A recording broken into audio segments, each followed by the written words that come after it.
I'm going to expand a little on what we said last time with specific reference to the HF contests. Of course, we said before that you need to read the rules of a contest and figure out exactly what you can do and cannot do and what you should be aiming for, and then think carefully about your strategy. I'll also say a few things about antennas and about operating, but it turns out that we're going to spend most of the time reading the rules. So let's dive in. The aim of the HF contest, now you will probably realize that the rules are found in the contest blue book, which is on the SARL website. Generally that's the case. You would find the rules on the sponsor's website, and it's worthwhile reading through the rules because every contest is different. The aim of the HF contest is for participants to contact as many amateurs in Southern Africa as possible on the 20, 40 and 80 meter amateur bands. Now, that's good to know, but we will refer back to this aim when we read the rules, particularly because there seems to be a slight contradiction there, but basically that's what we're hoping to achieve. Dates: Sunday 6 August and Sunday 27 August for phone and CW respectively. And then the time, and it seems like there are now 3 segments of half an hour each. Well, half an hour, 1 hour and half an hour respectively for the 3 bands. That was news to me. The last time I was involved in the HF contest, there was a single contest period, and you could move between bands as you see fit, which is commonly the case, but this is a work specific to the South African HF contest. We'll refer back to that as well at some point. Mode and frequencies: SSB and CW. SSB, there are certain frequency segments. Now, most of you will be aware that once upon a time the 40 meter band was only 100 kilohertz wide, and 2 things have happened subsequently. The one is that it has become a lot wider, and the other is that there has been a huge increase in activity on the digital modes. And so what we used to regard as phone territory, something like 7040 up to 7100 kilohertz, or let's say 7.04 to 7.1 megahertz, is now more or less occupied by digital modes. And so the rules specifically encourage us to go a little bit higher in the band. Of course, if you went to all the trouble to build an antenna that was optimized for 7 to 7.1, then that's the bad news. 80 meters, 3.603 to 3650 and 3700 to 3750. And specifically it states that 3651 to 3699 kilohertz is contest free. So presumably that will lead to disqualification. So it's pretty important to note these segments and to adhere to them during the contest. CW, much simpler. It does avoid the low end, but it does encompass 14025, which is a pretty busy DX frequency. And on 40, the first 40 kilohertz of the band, and on 80, 3510 to 3560. Interestingly enough, there's more bandwidth on 80 than on 40. Categories. Now, there are so many categories that this is very important information. If you pick your category carefully, you can almost count on having little or no competition, which is really nice if you want to win a nice trophy and have your name recorded for posterity in the in the ARRL awards directory. Oh, sorry, the SARL awards directory. A bit of a slip of the tongue. But you'll see there's single operator, single radio, single band, single operator, single radio, all band, multi-operator, single band, multi-operator, all band, and then it says specifically individual competitors and club stations are welcome. Now, there's a specific category that's specifically excluded. I didn't go and look it up in the general contest rules, but multi-call sign single transmitter is not applicable to the contest, and then it spends a bit of time elaborating exactly what that is, but it states that it's specifically excluded in this contest. And then there's another set of remarks that we need to think about.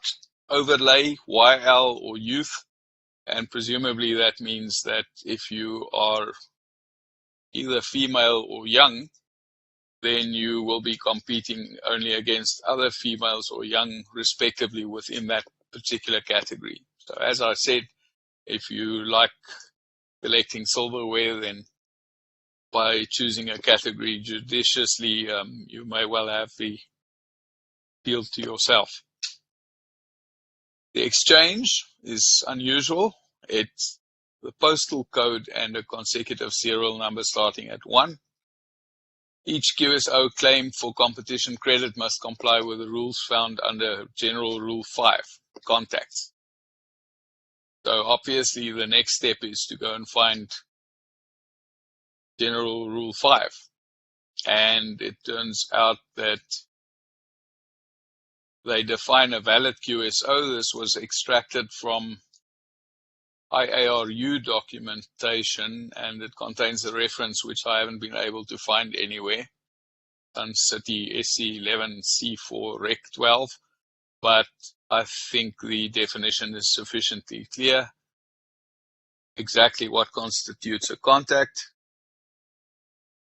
And it says specifically the acknowledgement of receipt of a call sign and contest data such as the report and required exchange. So in this case, there's no report, but there is an exchange, which we will talk about.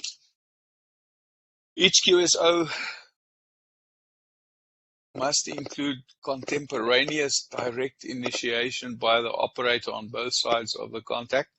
I have absolutely no idea what that means, but I'm sure there's a lawyer somewhere who can probably explain that. Initiation of a contact may be locally or by remote, and contemporaneous is said to mean existing at or occurring in the same period of time, and the operator must be in control of all the processes. In plain English, a live air-breathing radio amateur must be at both ends of the QSO. All right, so let's ignore the whole thing and just stick with a live air-breathing radio amateur must be at both ends of the QSO. So no automated contacts. Of course, in CW and in SSB, that's a lot less likely than it would be in the digital modes, where a lot of people are making automated contacts, the thrill of which I don't get. All right. Note that if the contest exchange includes the RST report, the RST must be logged as given during the exchange. It is acceptable to include DX stations outside of the ZS call areas. If the DX station does not comply with the correct contest exchange, which they won't because they don't have a postal code, as we'll see later, the RST exchange is the minimum, still incumbent upon the contestant to send the full contest exchange. All right, so you send your exchange, which we'll talk about, and the other guy doesn't know what's going on, so he's likely to just send an RS or an RST if he's outside Southern Africa, and you log that in as the received exchange, but your transmitted exchange remains the same. Duplicate contacts must be logged with 0 points claimed.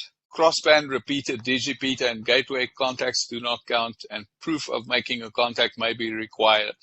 That's rather unusual. In most contests, the contest committee will try to find proof of a contact that they are suspicious about. So I'm not sure exactly what's intended by that rule, but it may involve having to obtain some sort of certification from the other party after the fact. Right, now we get to scoring. Each QSO counts 1 point. Count 2 points for each area on each band, and the areas are defined below. We'll talk about it now. Count 2 points for each station contacted on all 3 bands, and presumably that's in addition to the 3 points that you will already have claimed for contacting that particular station. The call areas are ZS1, 2, 3, 4, 5, 6, B5, and then other Southern African stations. Now note that this is not a multiplier and that there are relatively few of these, and a few of these are almost inevitable. For example, ZS6. You're very, very unlikely to miss ZS6 and maybe also ZS1 and 2, depending on where you are and which band you're on. But the fact of the matter is that you're likely to accumulate most of these, and they don't make that much of a difference to the score. So if you are going to spend time calling a ZS3 because you haven't worked a ZS3 before, you're making a mistake, because if you've worked 2 ZS6s in the same time, it would have been a better bet.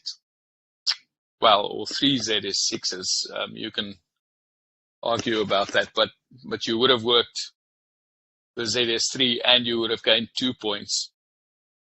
And now you would have to work 3 ZS6s to make up for it. But it may well be worth your while to just work lots and lots of ZS6s rather than to spend time on trying to catch that elusive ZS3. And if you make enough noise, it's possible that the ZS3 will eventually come to call you. So I see ZS3 TG is in the session, and he may well be out of luck because he may well be the only ZS3 station available. But let's hope his neighbor comes up and gives him a point or two. Right, awards. Trophies. First place and highest single band score in each contest. So there is a trophy for each mode, and there's also a combined score trophy for the highest combined score, the Haas Trough. And I think a trough is actually a trophy that doesn't have a lid, strangely. A trophy is awarded to the phone contestant in his or her first year of phone achieving the highest score. Candidates for this trophy shall state the date of issue of the license on the summary sheet. Then there's a youth trophy under the age of 26, so that presumably means 25 and 11 months is still counted as youth. I'm very disappointed I missed that by the slenderest of margins. The YL achieving the highest score in both contests. Contestant achieving the highest score in both contests who's never won an HF contest award before. Certificate for the highest scoring V5. So that's a Namibian station.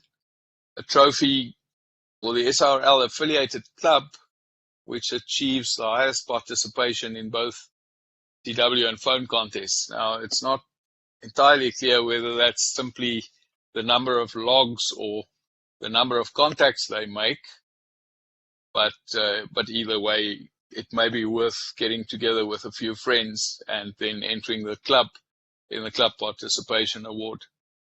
I would have preferred or appreciated slightly more clarity on exactly whether they just count the logs or whether they add the scores. Right, log sheets, ADIF, Cabrillo, or Excel spreadsheet. Now, if you're using a mainstream logging program like N1MM or TR-Log or WinLog or any of the main contest logging programs, you should be able to export ADIF and Cabrillo directly. And you have to submit it by the Friday following the contest. It has to go to that email address, and it says if you submit Cabrillo and ADIF, no scoring information is included, so you have to do that manually. You have to complete the summary sheet, and you have to submit it with your Cabrillo or ADIF file. Incidentally, I would advocate using either Cabrillo or ADIF because that also makes it easy to submit it directly to SAQSL and to Logbook of the World.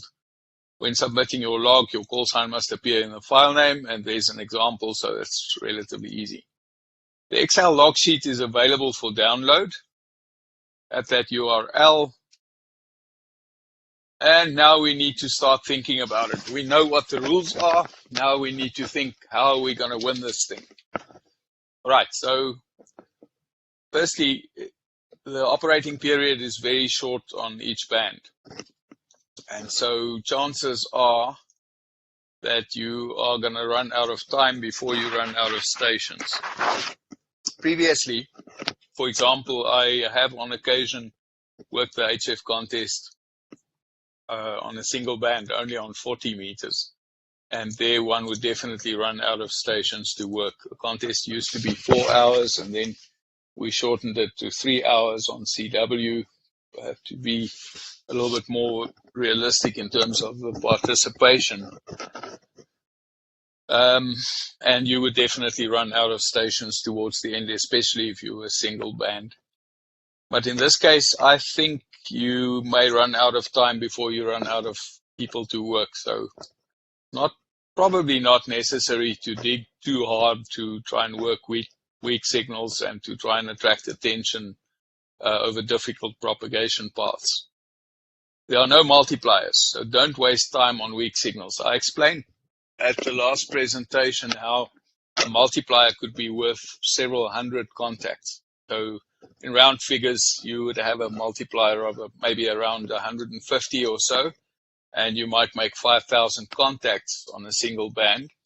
And so that would imply that a multiplier would be worth something like 5,000 divided by 150, which, if I'm not mistaken, is about 30 or so. So in that case, you can spend quite a bit of time trying to work a multiplier, because you would have to work 30 stations to make up the same amount of score. In this case, that's not true at all, because if you spend a lot of time trying to work that weak ZS3 on 20 meters, you could have done better by just working more stations on an easy path. That statement is only true if you still have takers. In other words, if you're going to run out of stations to work, then it's probably worth digging a bit to try and work that elusive ZS3. All right, now according to the rules, we said Rule 5 that defines what a contact is, specifically states that you can work overseas stations and you need to give them the full exchange, but you can accept a simple 599 or 59 from them. So I'm inclined to say that strictly according to the rules, you can run Ws on 20 meters on the long path and win the contest. But given the aim, which was section 1 in the rules, it seems like the organizers might not agree. So it could be a dangerous strategy. And if I wanted to win the contest, then I would obtain clarity beforehand, and I would make sure that they announce the real situation well before the time, so that everyone knows what the rules are.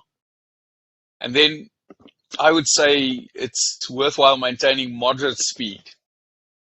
If you scream and articulate and work and speak way too fast, chances are that you're going to put people off, and you particularly don't want to do that because you're trying to work as many people as possible. So both on code and on phone, I would suggest taking it very easy. Now, the interesting thing is we've done lots and lots of experiments to try and determine sorry, what the influence of sending speed and even verbal rate might be on the rate at which you can work stations. And it turns out that there's almost no effect. So you can send at 20 words per minute, and provided that you can hear people accurately and quickly, you can probably still maintain a rate of 300 an hour. Well, 200 on CW, 300 on phone. So it's not necessary to go, CQ contest, Zulu Sierra 6 Echo Zulu. You can just go CQ, Zulu Sierra 6 Echo Zulu. ZS6 Echo Zulu contest. And when someone comes back, you can say ZS1 Alpha Bravo Charlie 1001 number 1. Thank you. Zulu Sierra 6 Echo Zulu. The secret is in hearing quickly. The secret is not in speaking quickly. So keep your speed moderate and make sure you don't unnerve people. Now, antennas, I think the way to win the contest, and it always has been the case, is to shoot straight up. In other words, you don't want very high antennas, and you also don't want vertical antennas. If you have low dipoles, chances are that you have a great radiation pattern, but you also have low efficiency. And so that may not be the optimal strategy.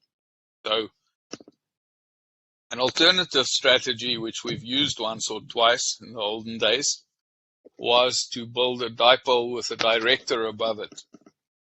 So you're effectively building a two-element Yagi pointing straight up.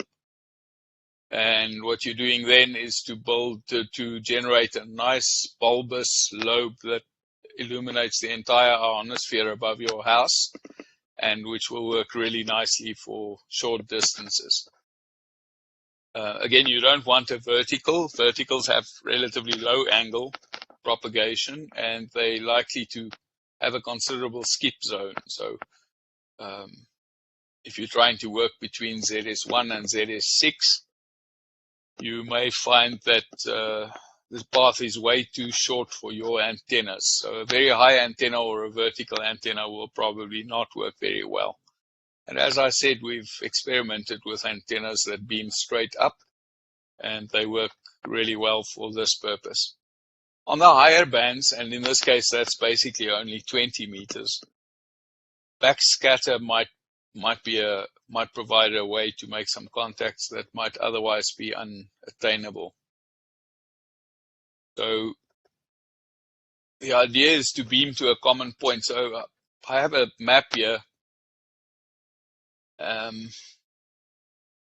If we imagine a station in, let's say, a ZS6, trying to talk to a station in Lesotho, then using backscatter, well, obviously the skip is going to be much longer than the actual distance. The distance is only about 500 kilometers, depending on the exact locations.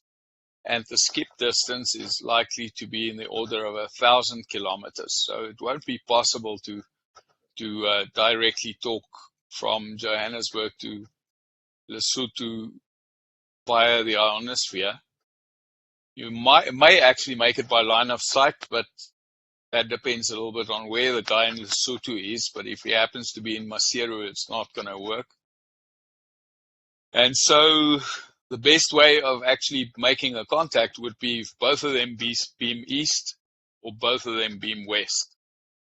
So if both beam west, then chances are that the signals are going to hit the sea just off the Namibian coast, not far from the mouth of the Orange River.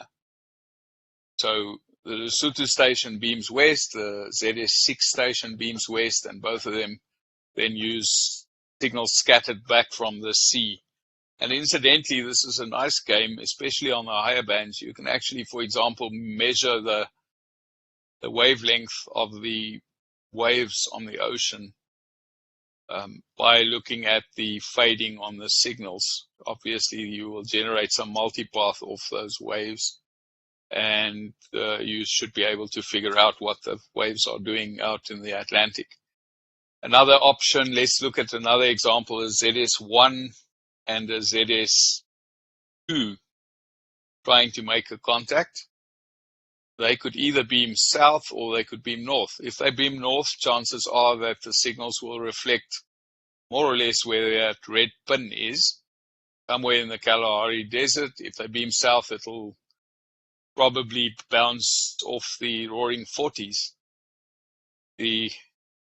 Now, which of those is going to be the optimal choice? Chances are, on a higher band, you want to beam north rather than south, and at that time of day, you want to beam west rather than east, simply because of ionization. But you also have to look at the terrain that you're reflecting from. So in the ZS1 to ZS2 case, you could run into trouble by beaming north because the Kalahari is not a great radio frequency reflector, whereas the South Atlantic or South Indian Ocean might be a much better reflector. At that time of day, it's almost certain that 20 meters is going to work better to the east than it is to the west. And so for the ZS6 to work the 7P8, I would recommend beaming east rather than beaming west.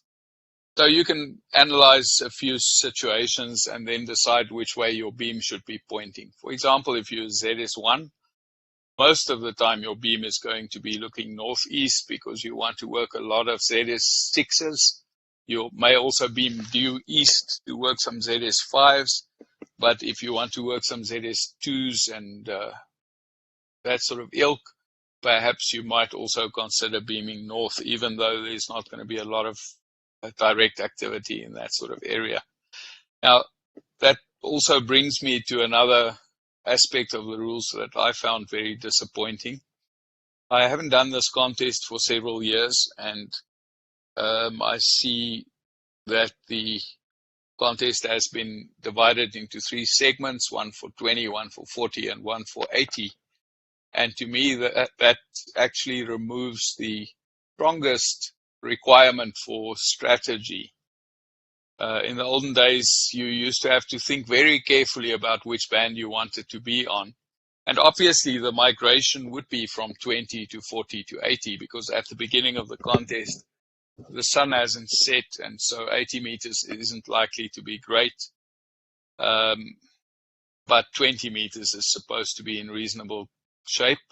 So it definitely makes sense to start the contest on 20 and then gradually move down. However, there was a tremendous element of tactics and strategy in then dragging people between bands. In other words, if you have worked a guy on 2 bands and you bump into him, on a second band, you can very easily quickly hop across to the 3rd band and accumulate some bonus points. And that element has been removed completely. So it means that you now focus on a single band with a nice genteel break in between, which is really nice for taking it very easy on a Sunday afternoon. But like I said, to my mind, it detracts from the requirement for some serious strategic thinking. And from that point of view, it's not optimal from my point of view. All right, now let's talk about operating. Minimal exchange. So for starters, the rules don't say that you have to send or receive signal report. The 59 and 599 that most people send in most contacts would be completely unnecessary. So you would simply send your postal code. I wonder why I missed that in the in the rules. The exchange was specified, and it consists of your postal code, which in this country is a 4-digit number, and a sequential serial number starting with 1. By the way, the reason why the rules say specifically starting with 1, in the early days when I first did the contest around 1980, there were people who started their numbers at some random number. For example, they would give the first station they work a number 61, and then within half an hour they would be handing out number 100. And that served to confuse and unnerve their competitors. I don't know how much of an effect it had, but there were people doing that, and there were other people who felt that that was extremely unethical and had to be nipped in the bud, and so they wrote a rule to force you to start your sequence numbers at 1. Now, one of the things I would give some thought to is which postal code do you use? Because I have a postal code for my mailing address, and I have another postal code for my residential address. And it so happens that until early this year, my postal code was 0001 and my residential code was 0002.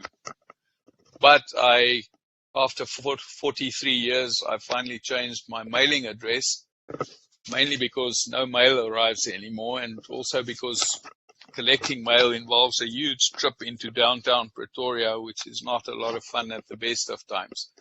So I changed my address, and now I have the choice of handing out 0002 or 1001.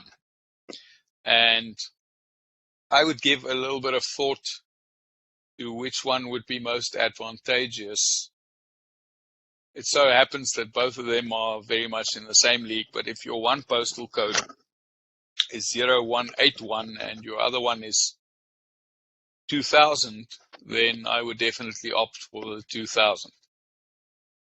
So that's something to give some thought to. Right, then know your logging software. Logging software has very powerful capabilities, but sometimes it needs some fancy keystrokes. So you need to know what Control K does, and you need to know what Alt K does, and you need to know what Control Space does, and you need to know what Control Alt Space does if you really want to get the most from your logging software. So I would spend a bit of time playing with it. Some of them have a simulator mode where you can sit and play with it and it'll pretend to make contacts with you. If you're going to use the Excel spreadsheet, it's also worthwhile thinking about it a bit. One trick that you might not know about is that if you go into the time field and you hit Control Shift semicolon, it inserts the current time. So if you set your computer clock to Zulu and you hit Control Shift semicolon, it will automatically insert the Zulu time into the relevant block. And that is nice. Your cent exchange can be filled in advance. Your postal code can be filled in advance. Your date can be filled in advance. So it's only the call sign, the time, which you can generate with Control Shift semicolon, and the call sign of the other station and the received exchange. So that makes it relatively easy to log everything. But again, I would use decent logging software if I had it available. The second thing I would do is I would use a radio with a second receiver. As you know, all the high-end radios and most sort of medium-class radios have a second receiver nowadays. And so it would make sense to have one receiver on each ear, and that would enable you to tune around looking for stations you haven't worked yet while you're holding down a particular frequency. So let's say I sit on 7123 and I'm calling CQ the entire contest, and I have the other receiver looking down at 7065 or thereabouts. I might find a couple of stations that I can work and then just hit the split button and work the station, and then hit the split button again, and you're back on your original frequency to work some more. So that would be certainly be something worth implementing if you don't have it already.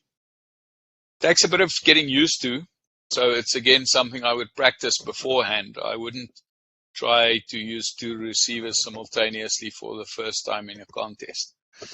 By the way, I think I mentioned it in the previous presentation. I used to have 3 receivers, and the one receiver was specifically dedicated to listening on the band while I was calling CQ. So I had a machine to call CQ, and while the machine was calling CQ, I could listen on the same band with another receiver. But that would involve having a separate antenna and doing some fancy footwork to prevent the receiver from being saturated. In my case, I used a separate sense antenna, so I actually had 3 antennas, and the sense antenna was mixed into the third receiver, and it was quite close to the transmit antenna. So the sense antenna basically provided the transmit signal to the third receiver, and I could vary the phase on it so that I could null out the transmitted signal in the third receiver, so that the third receiver could hear well, even while the main transmitter was transmitting on the same band with several hundred watts of RF. So it all depends how, to what extent you want to conquer the contest. Right, now running versus search and pounce, and this slide comes straight out of the presentation that I had the other day, and you will see that there's a whole thing about multipliers and so on. In this particular contest, I think I've made it clear before that my opinion is that there's no use in spending lots of time on multipliers. If my supposition is correct that you will run out of time before you run out of stations, then the thing to do is to run. Call CQ, work people as if it's going out of fashion, and maybe not even look for other stations with a second receiver. But if my supposition is wrong and you don't run out of stations, well, if you do run out of stations before you run out of time, then obviously it makes some sense to spend a bit of time digging. Right, then, as I said, most of this is more or less irrelevant if my supposition is correct. Right, how to win. Again, this slide comes straight out of my previous presentation, and it says practice. So I don't think you should be trying all these tricks for the first time in the contest. You can argue that you're using the contest to practice for bigger things, but that's only true to a limited extent because of the idiosyncratic rules. So if the scoring was in better alignment with some of the big contests, then you could certainly argue that you could use it as a trial run for some of the big contests. But under these conditions, it's probably not that useful from that point of view. So I would say that practice in this case means practicing before the contest. The other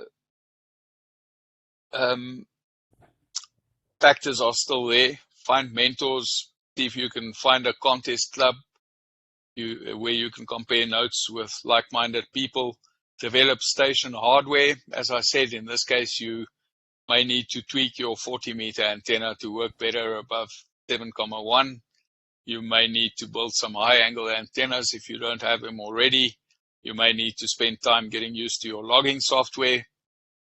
In this case, location isn't that useful. I can just say that ZS3 would be the ideal location for 80 meters because you're relatively rare, very much wanted, and within easy reach of both ZS1 and ZS6, which is where the two main concentrations of operators are.